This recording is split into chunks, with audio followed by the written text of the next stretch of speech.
Hello friends, welcome to Starfirecodes channel messages. This is a collective reading. The dates on my readings are the dates on which they were channeled. All of my readings are timeless. Whenever they find you, that's when they're meant for you. Please remember to take only what resonates and leave the rest behind. If this reading resonates with you and you would like to access the rest of the reading, which includes the tarot cards that were pulled, numerology, shufflemancy, and often clairaudience, there's a link to the extended reading below in the description box. Extended readings are located on Substack at starfirecodes.substack.com. A subscription to my Substack will provide you with access to the extended archive of all of my readings. To book a personal reading, you may contact me at the email address in the description box below. Let's begin.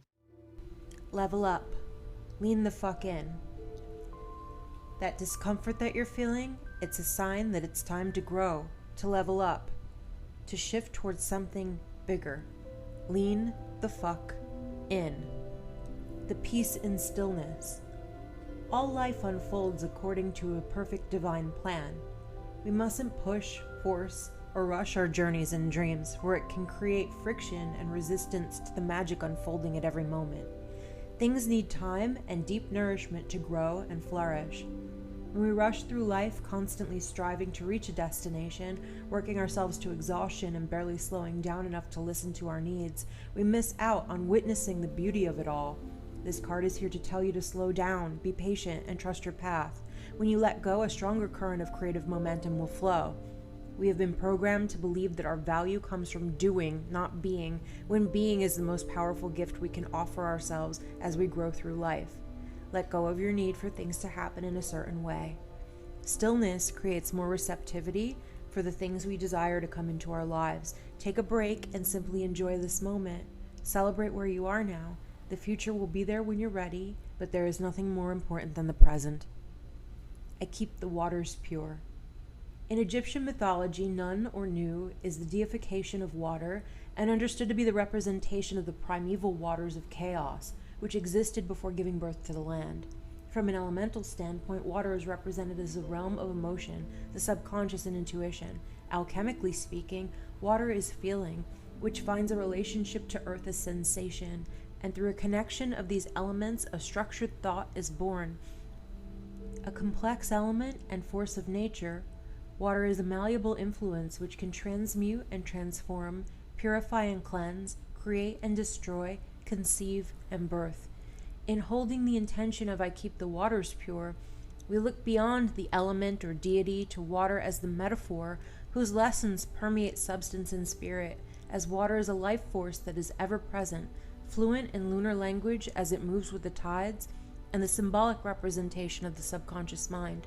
The path of self-inquiry and initiation into higher levels of thought and experience asks the candidate to make the unconscious conscious by exploring the abyss of the subconscious mind. Purification first comes through identification, and in diving deep into the waters of uncharted darkness, the process of transformation begins. You will free yourself when you learn to be neutral and follow the instructions of your heart without letting things perturb you. That is the way of Ma'at, Egyptian proverb. The depths of the subconscious may show us our demons such as fear, hatred, and anger, which in turn manifest in the material world through detrimental actions like tyranny, fanaticism, and ignorance. As we look into this reflecting pool of unresolved trauma, we must be reminded that all we will ever see looking back is our own reflection. For the reflection to transform, we must as well. It is through finding love for the unresolved trauma, giving light to darkness, and allowing the beating of our heart to transmute the images of the past that we can clearly visualize what is possible and move forward fluidly.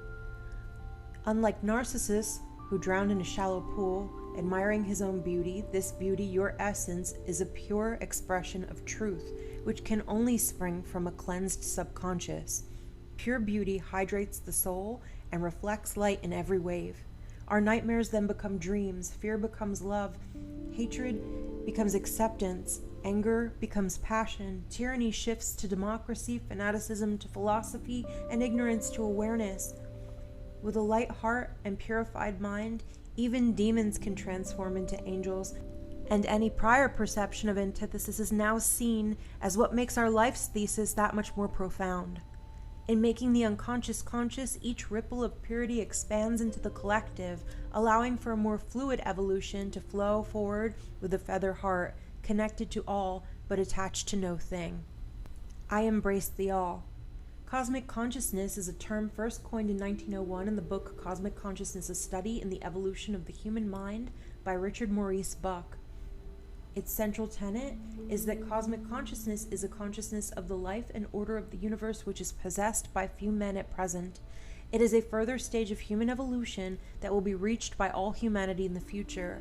While at the present moment, the various gradients of the collective consciousness tend to anthropomorphize the idea of the all that is as a being. By embracing the ideal of the all, we can find a relationship with our true being.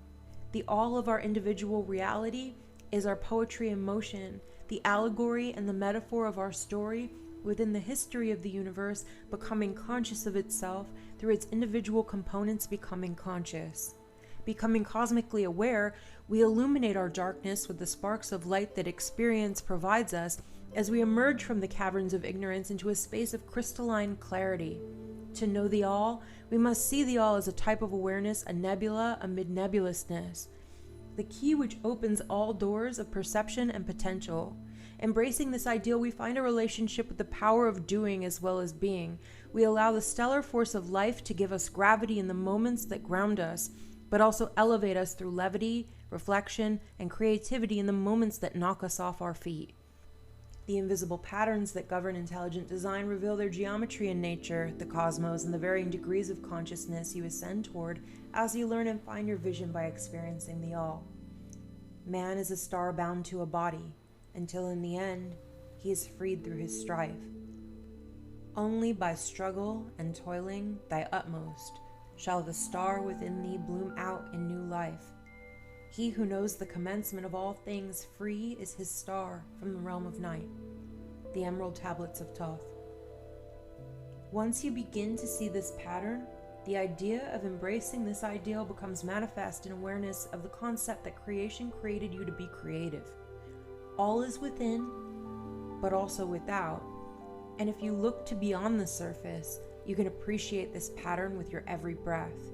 You are the cosmos made conscious, and this moment is but one chapter in a story that never ends. I am trustful in my relationships. Our personalities are forged from a dynamic combination of the natural disposition called forth from genetics and the nurturing of our families during the developmental ages of our youth. Nature and nurture walk hand in hand as we follow the path laid in front of us by experience embedded into epigenetics. Sense memories become manifest from the tendrils of these experiences, which can either taint or tether our lens of perception and projection. Whether we realize it or not, we most often tend to see things as we are, not necessarily as they are. How we relate to the world is rooted in how we relate to our own nature, and what we choose to nurture inside of our heart shimmers in the light we shine on the mask of personality chosen.